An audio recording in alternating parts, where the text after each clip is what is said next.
Fair enough. So today we are discussing speaker roles. Speaker roles, as in, if you are a particular speaker, what is it that you're supposed to do? But more importantly, how should you decide which speaker you want to go as between your teammates? Like, it has to be a consensus. It's not our discretion. It's not LSE that's going to determine who goes as which speaker. It's the team. It's your teammates and you coming together, thinking who can do which speech better, and that relies on your understanding of what each speaker is after all supposed to do in a speech. So there are a couple of things that have to be there in any given case line. So what is case line? Case line is just basically the entire case that you present, right? Why is this not writing? Yeah. This is the entire case that you present, the entire, I mean, whatever you choose to say in order to win the debate is a part of your case line. So this is like the umbrella term, which includes a lot of other things which have to come in a debate, starting with characterization of terms, followed by status quo and understanding of status quo. Third, a stakeholder analysis. And the, of course, like the constructives that you might have. And this is not a separate part. This is pretty intrinsic and like implicit, but just to help you understand what preemption means, I'm particularly mentioning it as if it were a separate component. Preemption is implicit. What is implicit? Implicit is just basically, I mean, this is for the junior category who might not understand what implicit means. It's something that is inherent, which is not like visible as such and cannot clearly be demarcated, but it's there throughout. That's implicit. So these are the 4 or 5 things that you will always have in any given case line if you are to win and if you are to like debate the way you should, which means that the speaker roles are also contingent on these things. Any speaker role would do one of these many things, right? So wait, I have to add a couple more things to this. This list wasn't complete. So after preemption, you will have possibly something called way, and then there's impacting and benefits or analysis, and lastly, not lastly, as in this is in no particular order, okay? This is not the chronology. This is just random stuff that you're supposed to include in your speeches. So a couple of components, right? Now, any speakers, so all the speaker roles are enlisted here. The various components of a case line I have enlisted here. Now it's just a match the following that we have to understand in this particular session that we have today, which is to say that I'm not even going to start by explaining what these various things are, because this we'll do through an exercise just so none of us are lost in the theory of it. But okay, so let's first do that exercise, understand these components, and then we link it back to the speakers, which means which component is supposed to be covered by which speaker, and how should each component be dealt with in the debate, and how should burdens and responsibilities be divided. Cool. So let's pick a motion. Let's just say, let's pick a very simple motion. I'm typing it out in here, like right here.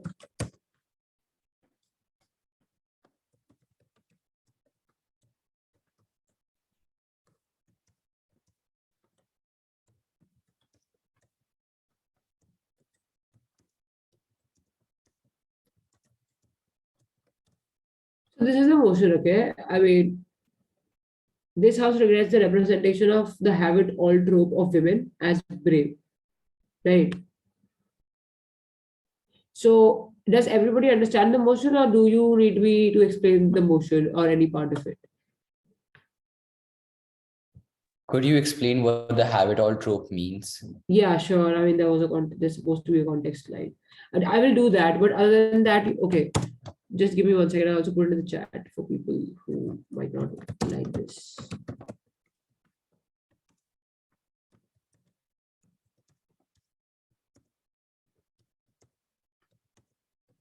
So have it all is just basically the women have a perfect, not a perfect, but some personal like work-life balance. As in, I work hard, I have financial independence, but I also have a family that, I mean, gives me the sense of belonging that I need or whatever. So it's about just like knowing all walks of life and not being restricted to anyone. Does that help? Yes, thank you.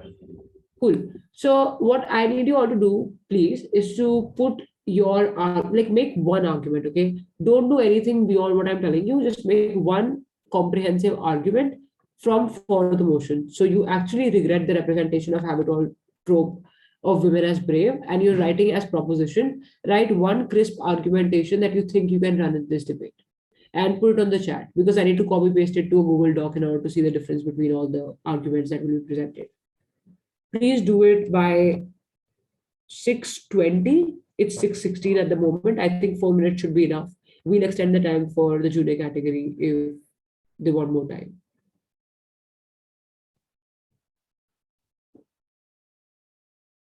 Bhavika, is there a question I can address? Yeah. So are we supposed to write for the motion or against the motion? For. Everybody is writing for the Okay. motion. Okay, perfect. Thank you.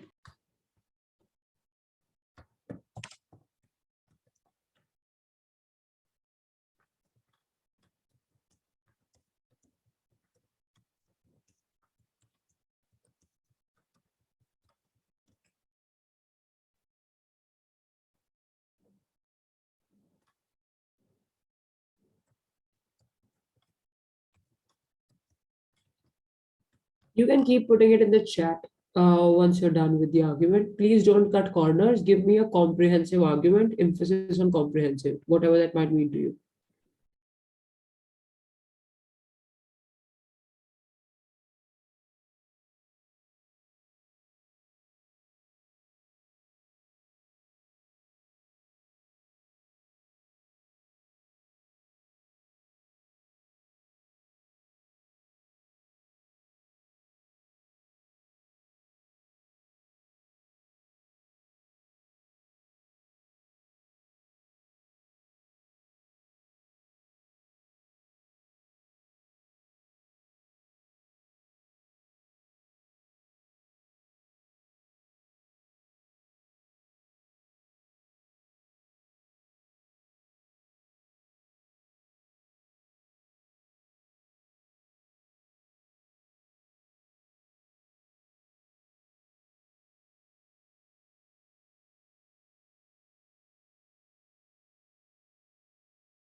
Hi, so for whoever doesn't understand the motion, you can mute me if you get the motion and you're working on your argument and if my voice is disturbing you. But for others who still need a clarification and are DMing me, okay, so I'm going to explain the motion for one final time.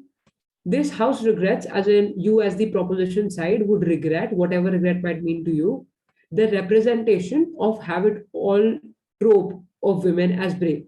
So habit all trope is just basically the type of women who happen to have a work-life balance, who would work outside but also have a family they can cater to and tend to, and they are pretty much satisfied with how things are going. And at least they have like from afar you think they have they have like their fingers in all the pies, and they have a comprehensive lifestyle, and they know all walks of life. So that is the have it all trope. And the motion says that you regret the representation of such a trope as being for the kind of women who are brave, right? Or if a woman has it all, then they should be deemed like brave. That is the kind of interpretation that you're regretting on proposition. On opposition, of course, you don't regret it, you support it, or you say there are some merits to it, but we're not concerned with opposition at the moment. Is there anybody who still doesn't understand the motion? You can raise your hand or like even give me a Zoom private chat, like give me a private message on Zoom. I'll explain over again. That's not an issue.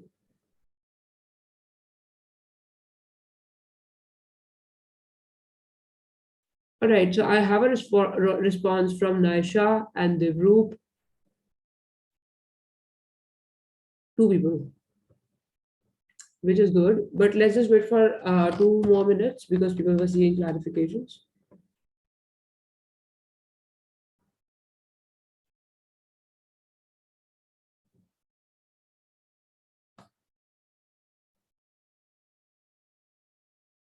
Also, none of you are on camera, which is disappointing to say the least. I'm just not on camera because when I share screen and I'm on camera, both at the same time, my internet falters.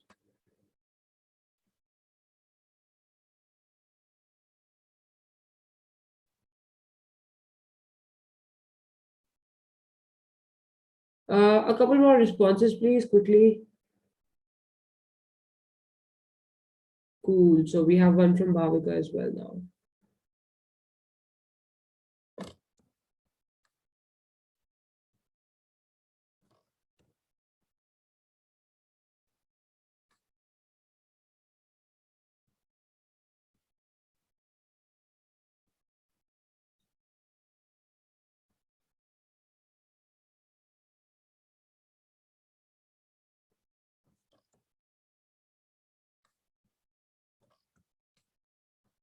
Okay, so we have 3 arguments. We can work on these until other people are also ready to share their own.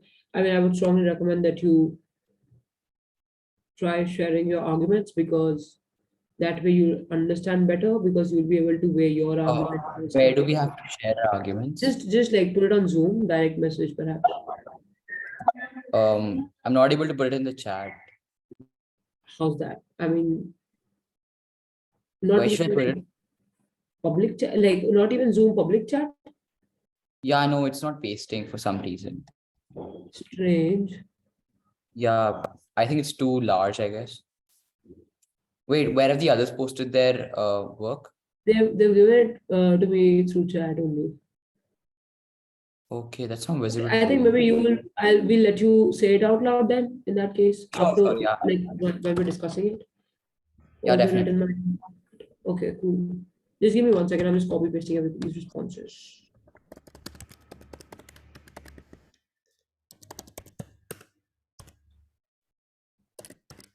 Cool. So we have a couple of responses to work on. I'm going to show you all of your responses and the others. Just have a look first, and perhaps like let's go through them together, all of us. So the first response, and now at the moment we don't care who gave this response, right? Insofar as we have some responses, we can just weigh them against each other to say which is the most effective. Cool. So the first response says that women. Okay, somebody mute. Somebody's unmuted. Please mute yourself.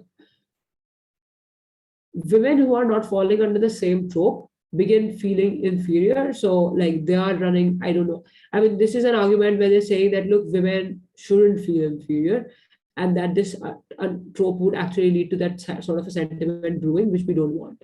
Cool. As society has begun only considering they have it all trope of women as brave, they feel that they are only strong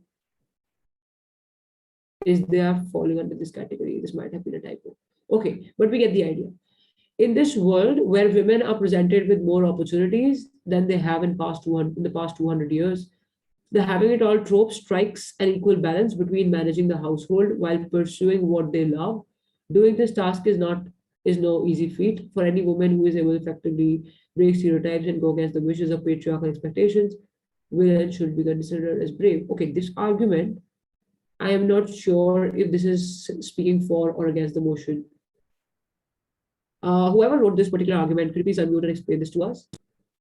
Even if you're unsure about it, we're okay with that.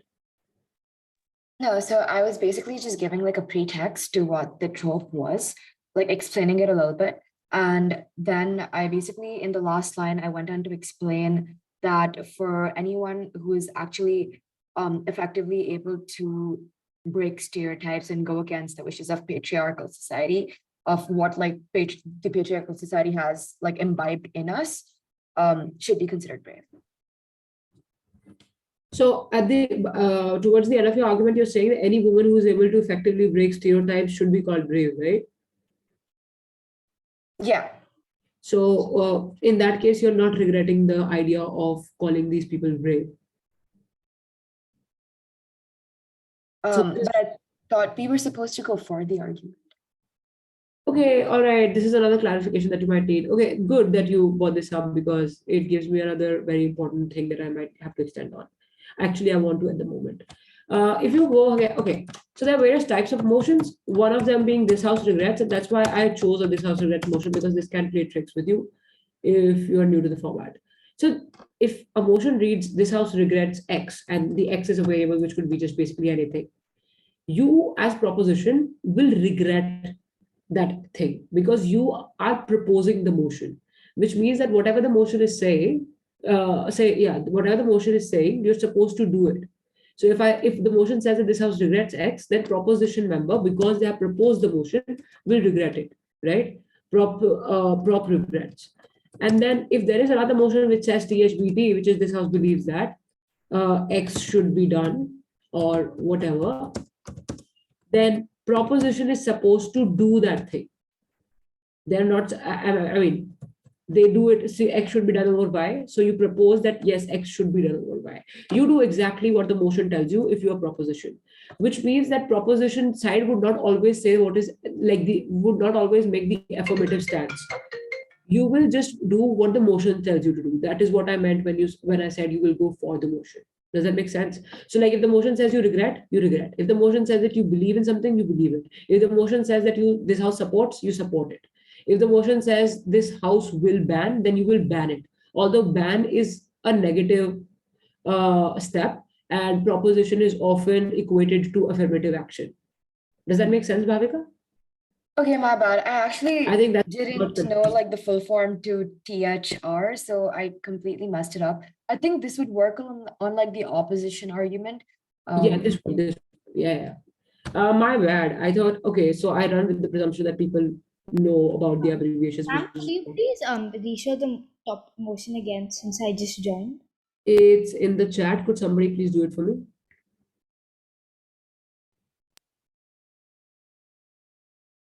Cool. I hope somebody is doing that. All right. So this is opposition. We can just sidestep this argument for the moment because this is opposition. We're not discussing opposition at the moment. The representation of the habit or trope of women as brave is regretted as to be bold. One is ought to be decisive, which doesn't come hand in hand when a person chooses to opt for everything instead of great. Okay. Who made this argument? Whose argument? The third one? The group. This was great. Okay. I think this is a nice little comprehensive argument where they just go ahead and say, I mean, she's just saying that, look, habit or trope means you are imposing a certain choice on them by calling a certain type of women brave, and by extension, calling the people who don't opt into it as not so brave, which means that once you give into manufactured choice, you are not brave because you dare not go against the grains. Is that the right interpretation? Yes. Okay. Give me 1 second, please.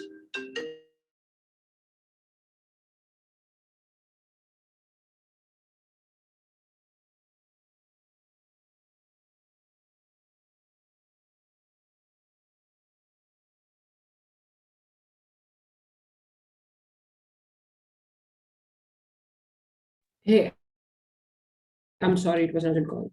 Okay, so this is about the Jews argument. Moving on. Now, these are two arguments that we had from different people, right? And which one do you think is more convincing? Could somebody just like raise their hand and tell me which do they think is the more convincing one? So we're comparing the first one to the third one.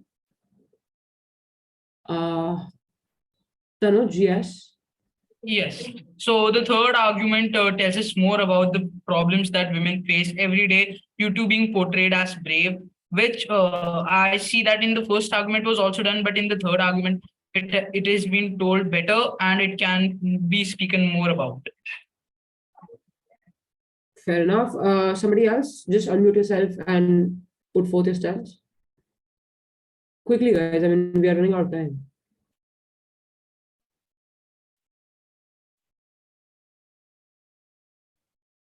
Okay, unresponsive classes don't help. So Sorry, what did you want us to do? I want you to compare the two arguments that we have, this one and Divjot's, this one, these two, and tell me which do you think is more convincing given the type of analysis you find here on the like with what they've written.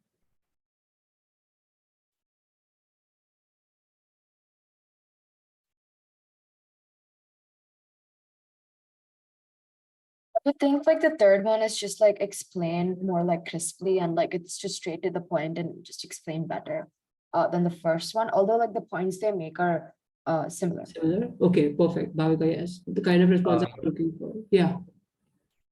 I think that the third argument has better characterization than the first one, because the first one basically, I think, redefines what the motion is saying. But the third one actually lays out the impacts of the motion, as in women don't be decisive, and women choose to opt for everything instead of the right option, or whatever they want to choose, which is, I think, a better characterization than the first one.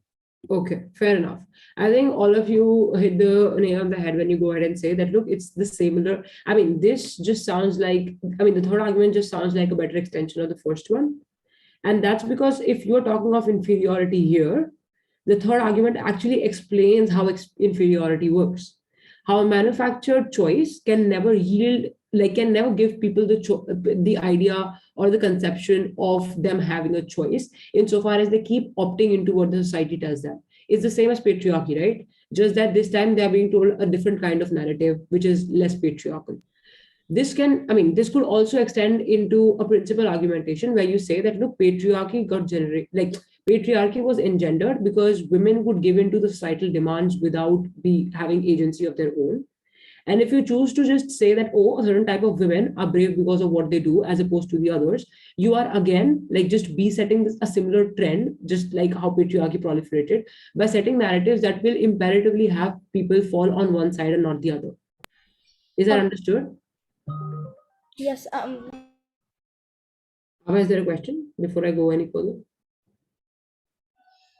No, sorry. I was just asking to let my other device in, but now it was fine. Okay, fair. So what I am trying to do and share through this particular exercise is that the arguments that you will come at, all of you, or like all of us, in fact, will be the same by and large. Insofar as the society we live in is the same, the context we are put in is the same, our understanding of gender parity, etc., is the same. We're humans. At the end of the day, there are only so many requirements we have, and these are all shared, right? In which case, the argumentation is going to be the same, and the kind of debater you are doesn't really matter. And in terms of like the arguments you're going to come up with, because after a point, you start coming up with the right arguments and are headed usually in the right direction. What then makes a difference in your debating and the other person's, and who gets the round and who wins the round, is just basically who is able to analyze it better and impact it better and put it in a better context. So, because this third argument would tell you that, look, representation of have it all as women is regretted because one has to be decisive to be brave. This person is actually trying to determine and like characterize what brave is to them. Until unless they do that for us, we won't be able to tell who should or should not be brave, right? Or what brave in fact means in this particular debate for the sake of this debate. Which means every particular term that you have in your motion, not every doesn't mean like the conjunctions and everything, of course. Everything as in terms that of course strike as like relevant to the motion. For example, brave. So if something has to be represented as brave and regretted or not regretted, I have to first define what brave is to me. Just like how in the third argument, it's been done, right? They say that, look, brave people have to be decisive, right? You could have added more hues to it, but that's because I didn't tell them to particularly characterize that struggle. Now, this particular argument would not have those characterizations, because of which you think this falls short. Our idea then remains the same. Inferiority complex, women will not be able to yield agency, which is unbecoming because we want feminism to strike this, that. But about the analysis part of it, I hope this makes sense to you, right? Now, can you please read the first, third, and this argument in like bigger word? Okay, let me just make the font size smaller just so everything fits in the same frame.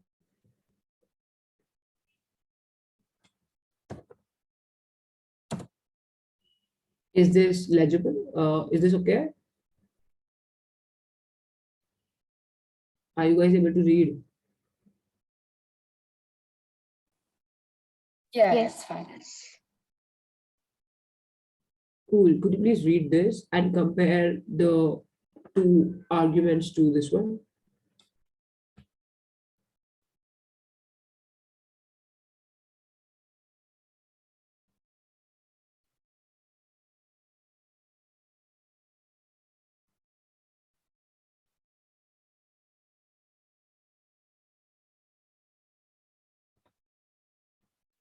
Just keep pitching in as and when you're done reading and analyzing. Also, if at any point in time you don't understand where I'm coming from or what I'm saying, just please stop me and tell me to repeat or just simplify things.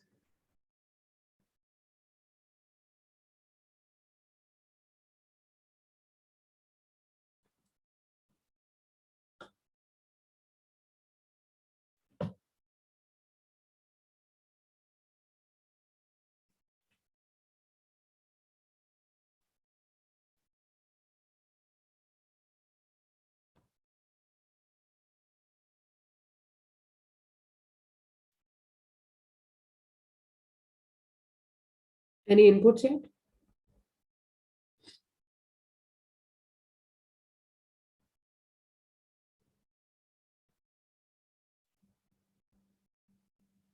What are we supposed to do? Tanuj, you just read the arguments that we were discussing right now, the first and the third, the ones that your peers made, and compare it to this one and tell me which do you find more convincing and why. Okay, so can I tell? Yes, please. Shoot.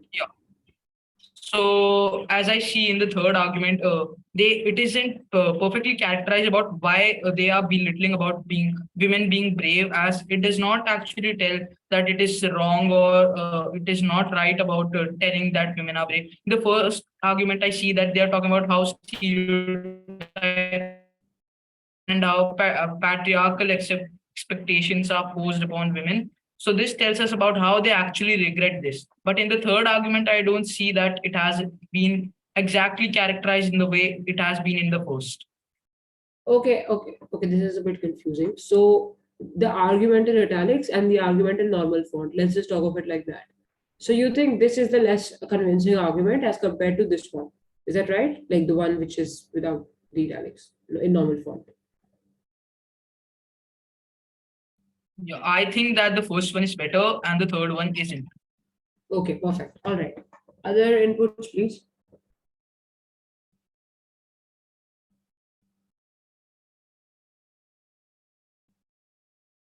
Quickly, guys. This shouldn't take too long. You just have to read and make up your mind. So the argument which is in the pointer, like, isn't it for the opposite side?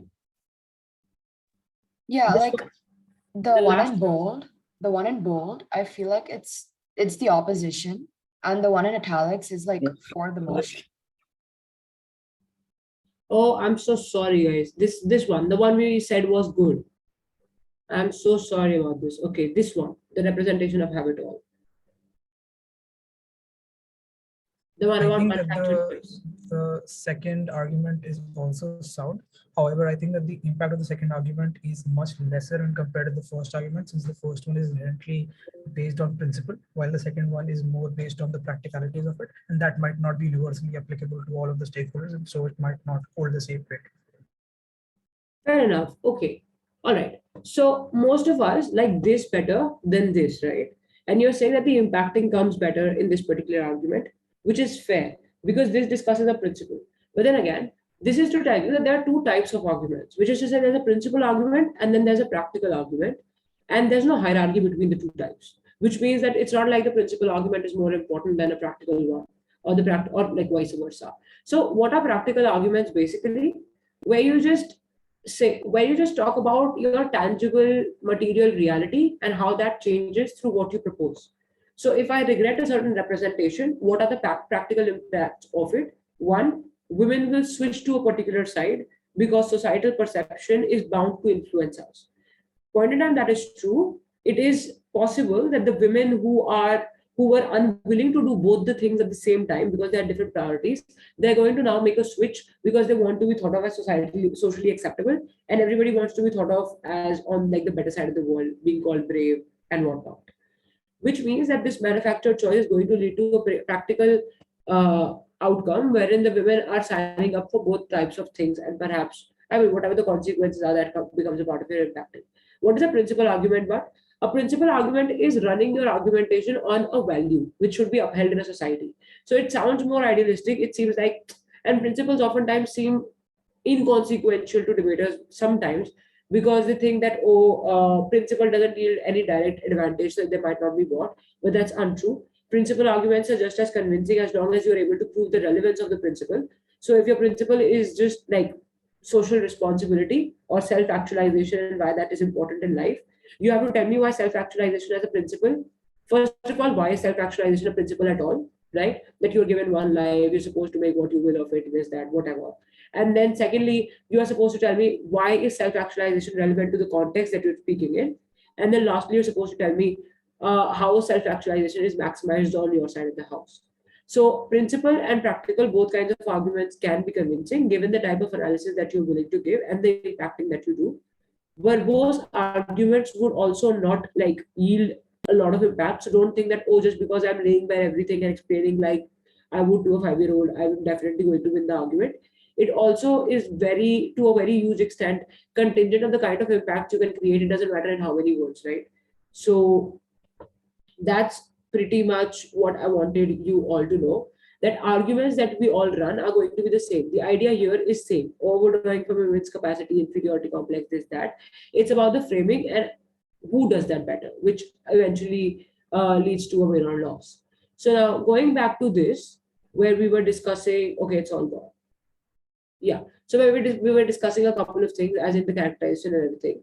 So characterization becomes relevant now. Now that you know what an argument is supposed to include and what makes it convincing, I can explain what characterization is to people who don't know.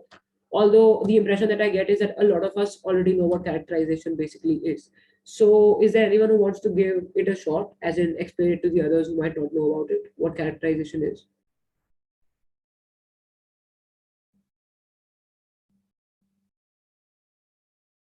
Characterization is an analysis of the argument, the mechanism by which you prove it. Yeah, sure. Okay, so characterization, you're right, but to just detail it a little bit more, characterization is just basically you explaining where you come from by the use of context, understanding of what you like, what your interpretation of the terms in the motion are, and this, that. So, like, if you talk about a motion, let's say this house regrets the glorification of motherhood. In that particular motion, you probably want to clarify what glorification means. Insofar as glorification could mean a lot of different things to different people, although your intuition tells you that, oh, glorification is what the dictionary says it is, it can be interpreted in different ways. For example, glorification could be pedestalizing women who choose to be mothers over any other thing, or glorification could just simply be offsetting the kind of negative image that's been created of motherhood because of the capitalistic society and the idea of independent women. So glorification could be a lot of things. Glorification could be exaggeration of something, or glorification could be a counter current to an already existing trend. But that is on you to decide what glorification is going to mean according to what is going to benefit you. If you regret the glorification, you will exaggerate the harms of glorification. If you support the glorification, you will offset the harms of glorification. So that's where characterization becomes relevant. Before understanding the terms and the use it might come in, you won't be able to pursue a meaningful debate, because of which introducing the terms and defining them as per your convenience is important.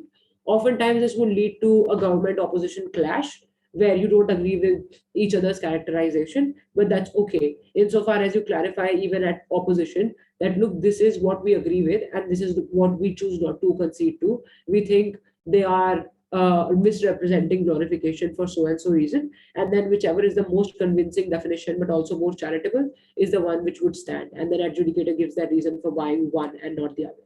That's how your characterization works in terms of defining the terms and your interpretation of it. Other than that, after characterization is your status quo, right? So status quo is just basically your understanding of what the world looks like within which the debate is happening at the moment. So if I'm saying that this house regrets the glorification of motherhood, am I talking about motherhood in developing countries? Maybe because feminism has not grown on people just yet in developing countries as much as it has in the developed world, or because like patriarchy has a stronger control over women in developing countries. Do I want to specify the context of this debate in terms of a regional specificity, or do I want to say that this applies to almost every society that's still largely patriarchal, the globe, this, that? Which means sometimes you have to particularly specify where you're coming from, as in which country, which part of the world you think this debate or motion applies to, and sometimes it's specified in the motion. So, for example, if you want to talk about a comparison, like this house prefers to replace private schools with public schools, if that was the motion, you would probably say that this should happen. Okay, so what is your understanding of the context in this motion? So if it was between the binary of private and public schools and which should take over which, where would you how would you contextualize this debate? Where do you think this debate should happen? Where is it the most relevant in? The country from where a person comes from. Okay, but that wouldn't be specified. So if I say this house prefers school, this house prefers a world where schools replace private schools, and that's it. It doesn't tell you where the person comes from or the country that this debate is happening in. How do you then decide the context? Maybe India? Yeah, Yeah, I would but why? say India. But you can Give also take me like the 1 second. US for like the counter argument.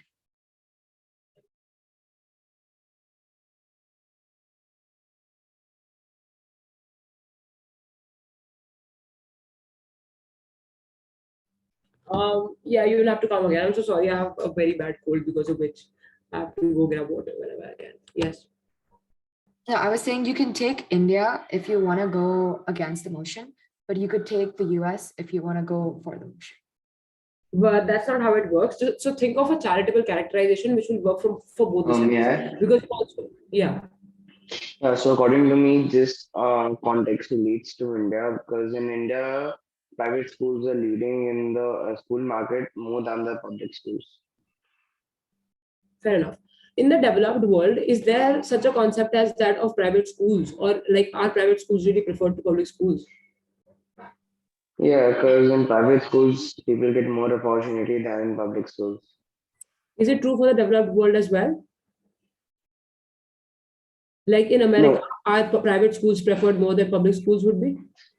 yeah, still, people who get the chance to get into private schools, they prefer private schools over public schools. Okay, so all right. So if you think of it like this, because the governments in the developed world have enough investment to do in education, because of which they can make the public schools better. I don't think this debate can operate as efficiently in the developed world as it would in the developing countries, because the developed world, the binary between private and public is not very harsh, which means people don't just like public schools are not always out at elbows and disheveled, just like private schools are not always to or like for the most affluent of classes, because even the affluent people will go to public schools when they're good. So this binary particularly applies to people where there is a lot of like haves and have nots disparity, but then again public schools distinction is very like clear and gaping, which means that it applies more to the developing countries because this distinction is a lot more problematic in the developing countries than it can ever be in the developed world. Do you guys agree with it? Yeah, I kind of agree with that. Anyone else? Oh, you guys respond. I mean, I don't even know like if you're listening or listening. Yeah, no, it makes sense. The society with scarce resources, it would have more impact on, and so yeah, it makes more sense to have it in the context of that. Right. So, I mean, your understanding of the motion could be anything, and your contextualization could be anything as well. It's just that you should know how to back it up and just be able to. Yeah. Yeah. But according to me, if India becomes a developed country, which will take a lot of time, people still have a thought in their mind that private institutions and anything private is still better than public. No, but India becomes a developed country is the presumption you're running on. I mean, why is that presumption there? India is a developing country in the debate and outside of it, because you can't hypothetically envision a world where India would be developed, Okay. right? Yeah, okay. So that's about status quo and how to think of the status quo and how where the debate should happen, yada yada. So other than that, once characterization and status quo is done, the most important thing I think, according to me, is stakeholder analysis. Stakeholder analysis is just basically one, finding out who are the actors who get impacted by this particular motion, which is to say that if this is a motion which says this house regrets the glorification of motherhood, then who are the actors who are a part of this debate? They may or may not be mentioned in the motion. Can you guess? The general population, the children in particular, the parents will have to pay for their education, and the corporations who might be the private players will be running the schools in private contexts. General population, you said children as well, right? Could you be a bit louder? I mean, it's very feeble for me. Is this better? Yeah, this is better. Yeah, so the general population, which includes the children who are going to be directly receiving the education, and the parents will be paying for it, and also the private players who will be running. No. This Tanish, we're discussing this house regrets glorification of motherhood. Oh, I'm sorry. I didn't realize. Sorry. Okay. No, that's okay. That's okay. Glorification of motherhood. Can you please tell me who the actors are here? Yeah, like this will directly or indirectly affect those mothers who cannot be like those women who cannot be in the era of motherhood. That will affect them in a big-hearted way. Okay, women who can't be mothers are your micro stakeholders. So, in general, women are impacted, but in particular, women who cannot be mothers are. Okay, fair enough. Don't you think women who are mothers are also impacted insofar as you are either regretting or not regretting the? Yeah, they are. If we are not regulating, they're affected in a very positive way. While if we are opposite to the motion, then they are affected in a negative way. Okay, at the moment, we're not discussing if it's a positive or negative effect. As long as there is an effect or impact, we call them stakeholders, right? Yeah, then women in general is to that. Now like a mother, women in motherhood. Yes, Sure. they're affected. So we need to wrap this up in the next 3-4 minutes. Okay. Other stakeholders who could be is like the family in general, right? Like the societal configuration in general. That's how the popular societal configuration. So family is important, and family and individual is a building block in a society, and then they add and then it makes a family, and then family eventually makes society. So society at large will change its perception of women, its perception of motherhood, its perception of configuration in terms of what should families look like, what should a woman's role be in there. So these could be your stakeholders. This is how you come to identify your stakeholders. After you've identified your stakeholders, you want to side with them, right? Who do you want to side with, or who do you seek to benefit through the motion that you're running, right? So if there is an actor motion, now an actor motion is where there is clearly mentioned that you are a certain actor and you are debating as this actor. So this house, as the prime minister of a developing country, would work on net income, like net economic growth rather than structural employment, in which case you are explicitly told who you are. You are the prime minister of a developing country, which means you can only pursue this debate keeping in mind the interests or the incentive structure based on which a prime minister of a developing country does anything. So there an actor is specified. But in this case, when you regret the glorification of motherhood, the actors are not specified. So you have to gauge who the actors are. You have to gauge who you want to work in the interest of and whose incentive structures you should know. But any actors' incentive structures and gauging them is extremely important, because I don't know, or if I were to talk about a certain thing that should or should not happen, I should know how the actors within a motion are going to behave and respond to what I am saying in order to win on likelihood. Insofar as debates are won on likelihood, I have to ensure that there is a likelihood in what I am proposing, and this likelihood of something happening or not happening comes through you justifying that the actors will respond how you think they will respond. Does that make sense? Yes, no, what are you saying? Yes, Hello? sir. Okay, thank you, Sam. Can you repeat a little? I just couldn't listen to it. Okay, so there are actors in a debate. The actors would have incentives, right? Any actor in this world, like you, me, whoever, works with incentives, right? I teach here for a cause. You come here because you want to break at LSE or whatever. All of us have motivations for doing anything, absolutely anything that we do. Those are called incentives, right? You have to find out what the incentive structure of every actor involved in the motion is. So if women are the actors, what are their incentive structures? What do they look for in life, right? What are their immediate requirements given they are born and brought up in a country like India? This, that. These incentives, and once you figure them out, you are able to create a likelihood analysis, which means that if I'm proposing something, is it likely to happen? If I'm saying I want to regret the glorification of motherhood, and I say these are like 1, 2, and 3 would be the impacts of it, the working of that impact and the likelihood of that impact is contingent on how people will respond to it. If you say glorification of motherhood would lead to women become opting into motherhood by themselves, even if it's not conducive for them, you are saying that look, glorification is bad insofar as women will be, again, manufactured choice is there, which pushes women into motherhood, which means it harms the women. But then there's an underlying thing is your understanding of women in this case, of women as actors who are at the mercy of societal perception. Do you understand? And how women want to break free from it.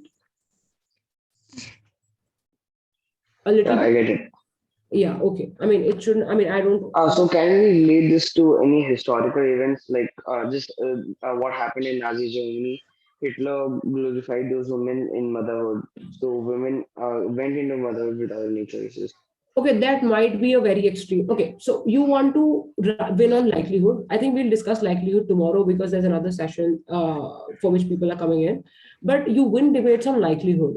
So as long as you're able to prove likelihood of something happening in this world, you win the debate. But if you refer to the Nazi Germany, your linkage to the current world is lost because Nazi Germany was an extreme phenomenon that happened, which is unlikely to repeat itself. So you lose out on likelihood analysis there. Do you understand? Oh yeah, I get your point. That's a fair point. Okay, I think we'll have to call it a day for today. I think I'll pick it up from likelihood and how that wins you the debate tomorrow. Thank you all for joining in. I'll share the recording shortly. Have a good evening. Bye. Thank you. Thank you. Thank you. Thank you very Thank you. much. Thank you. Excuse me, are you still there? Yes. Like, can you please share me the timings of the competition that is going to happen, the list competition? I think we can take it up on the WhatsApp group because there's another session that's going Okay. on. Right. Yeah. Okay. Sorry. Sorry. Thank you. That's it.